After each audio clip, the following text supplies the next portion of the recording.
क्या आपने कभी सोचा है कि एक सफाई कर्मचारी अपनी वसीयत में करोड़ों रुपए छोड़ जाता है, जबकि एक पढ़ा लिखा इन्वेस्टमेंट बैंकर दिवालिया हो जाता है?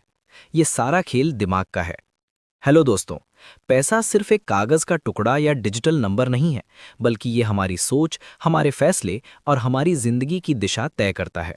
कुछ लोग इसे तेजी से कमाते हैं, लेकिन बनाए नहीं रख पाते। कुछ लोग सामान्य इनकम के बावजूद अमीर बन जाते हैं। आखिर ऐसा क्यों होता है? पैसा कमाने, बचाने और बढ़ाने की साइकोलॉजी को समझे बिना हम इसे कभी सही तरीके से संभाल नहीं सकते। मॉर्गन हॉसल की किताब द साइकोलॉजी ऑफ मनी सिर्फ इन्वेस्टिंग या फाइनेंस की बात नहीं करती, बल्कि ये हमें सिखाती है कि हमारी आदतें, हमारा व्यवहार और हमारा नज़रिया पैसे के साथ कैसा होना चाहिए। ये किताब हमें बताती है कि पैसा सिर्फ नंबर नहीं, बल्कि इमोशंस और माइंडसेट का खेल है। इस वीडियो में हम इस किताब से सीखेंगे मनी की साइकोलॉजी के 8 गोल्डन रूल्स। ये 8 नियम आपकी सोच और आपके फाइनेंशियल डिसीजंस लेने का तरीका पूरी तरह बदल सकते हैं। तो इस वीडियो को अंत तक देखें।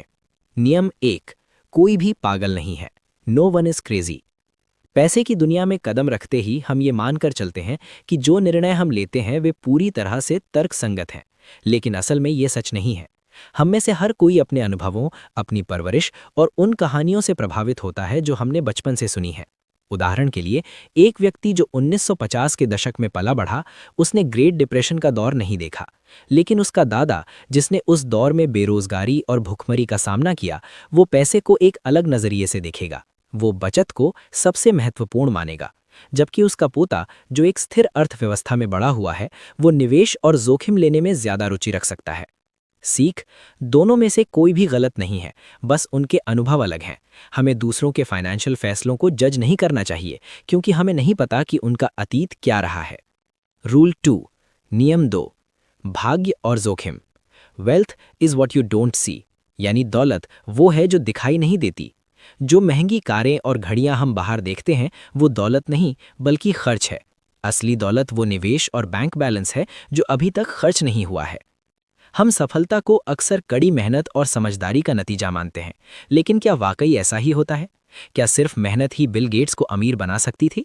उदाहरण के लिए सोचिए, अगर बिल गेट्स अमेरिका के किसी ऐसे गांव में जन्मे होते जहां स्कूलों में कंप्यूटर ही नहीं थे, तो क्या वे माइक्रोसॉफ्ट बना पाते?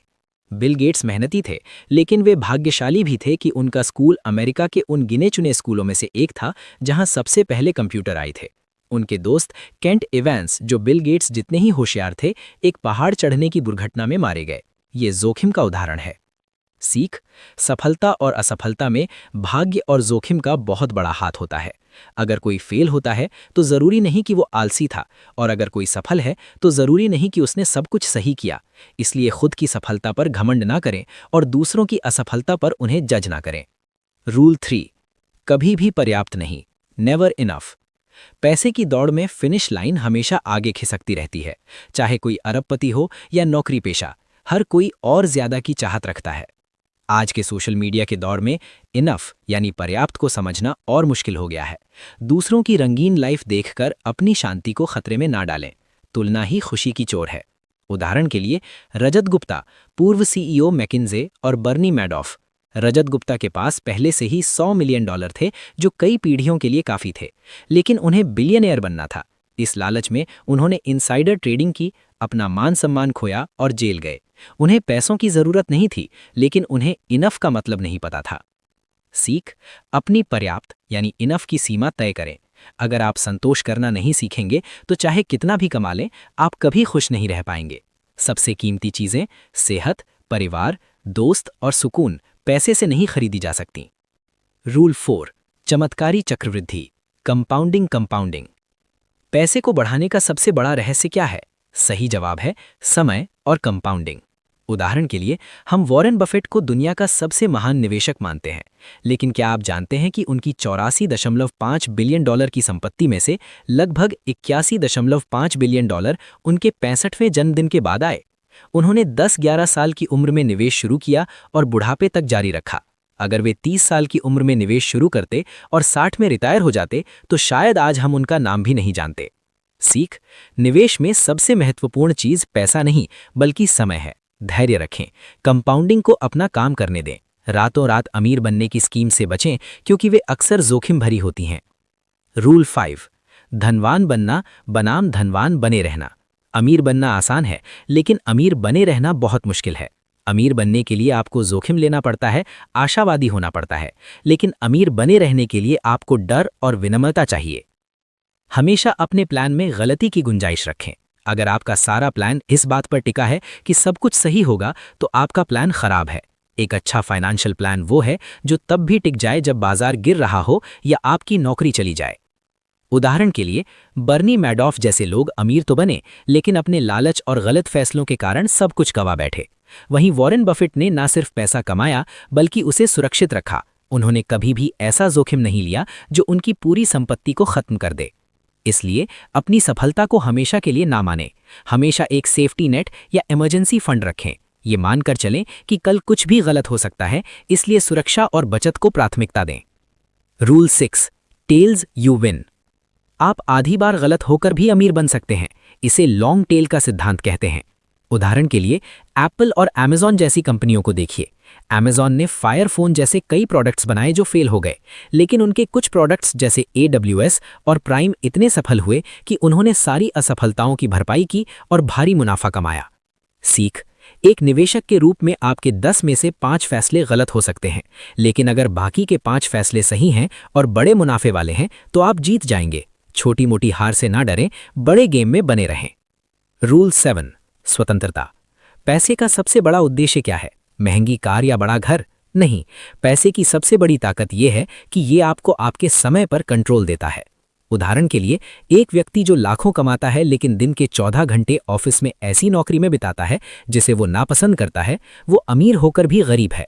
वहीं एक व्यक्ति जिसके पास कम पैसा है लेकिन वो अपनी मर्जी से काम करता है और परिवार के साथ वक्त बिताता है, वो असल में स्वतंत्र है। सीख, पैसे का इस्तेमाल चीजें खरीदने के लिए नहीं, बल्कि आज़ादी खरीदने के लिए करें। जब आपके पास बचत होती है तो आप नापसंद नौकरी छोड़ सकते हैं, अपने शौक पूरे कर सकते हैं और अपनी शर्तों पर जी सकते हैं। यही असली दौलत है। रूल 8, पैसा बचाना। नरेटर, अक्सर हम सोचते हैं कि ज्यादा कमाने से समस्याएं हल हो जाएंगी, लेकिन सच्चाई ये है कि आप कितना कमाते हैं इससे ज्यादा ये मायने रखता है कि आप कितना बचाते हैं। उदाहरण के लिए, मान लीजिए आपकी इनकम हर साल बढ़ती है, लेकिन साथ ही आपके खर्चे यानी लाइफस्टाइल क्रीप भी बढ़ते जाते हैं, तो आप कभी अमीर नहीं बन पाएंगे। बचत के लिए आपको किसी खास लक्ष्य की जरूरत नहीं है। आप सिर्फ इसलिए बचाएं क्योंकि दुनिया अनिश्चित है। सीख, बचत आपकी आय और आपके अहंकार के बीच का अंतर है। अपनी जरूरतों को कम रखें। लोग आपकी कार और घर देखकर आपको इज्जत नहीं देते, वे आपकी संपत्ति को नहीं बल्कि आपके द्वारा दिखाए गए दिखावे को देखते हैं। असली अमीर वो है जो दिखावा कम और बचत ज्यादा करता है। निष्कर्ष, तो दोस्तों, द साइकोलॉजी ऑफ मनी हमें सिखाती है कि पैसा केवल गणित नहीं बल्कि व्यवहार है। नंबर 1, दूसरों के फैसलों को जज ना करें। नंबर 2, भाग्य और जोखिम को समझें। नंबर 3, पर्याप्त की परिभाषा तय करें। नंबर 4, कंपाउंडिंग और समय की ताकत पर भरोसा रखें। नंबर 5, अमीर बने रहने के लिए डर और विनम्रता रखें। नंबर 6, असफलताओं से ना डरें, लंबी रेस में बने रहें। नंबर 7, पैसे से समय और आज़ादी खरीदें। नंबर 8, और सबसे ज़रूरी, दिखावे से बचें और पैसा बचाएं। अगर आप इन नियमों को अपने जीवन में उतारते हैं तो ना सिर्फ आर्थिक रूप से मजबूत बनेंगे, बल्कि एक खुशहाल और तनाव मुक्त जीवन भी जी पाएंगे। अगर आपको ये वीडियो और इसके उदाहरण पसंद आए तो लाइक ज़रूर करें और कमेंट में बताएं। नीचे कमेंट में लिखें, आई एम डिसिप्लिन्ड। अगर आप आज से अपनी फिजूल खर्ची रोककर बचत शुरू करने वाले हैं, देखते हैं कितने लोग अपनी फाइनेंशियल लाइफ को लेकर गंभीर हैं। ऐसे ही ज्ञानवर्धक वीडियो देखने के लिए चैनल को सब्सक्राइब करना ना भूलें। मिलते हैं अगले वीडियो में। तब तक के लिए सीखते रहें और आगे बढ़ते रहें।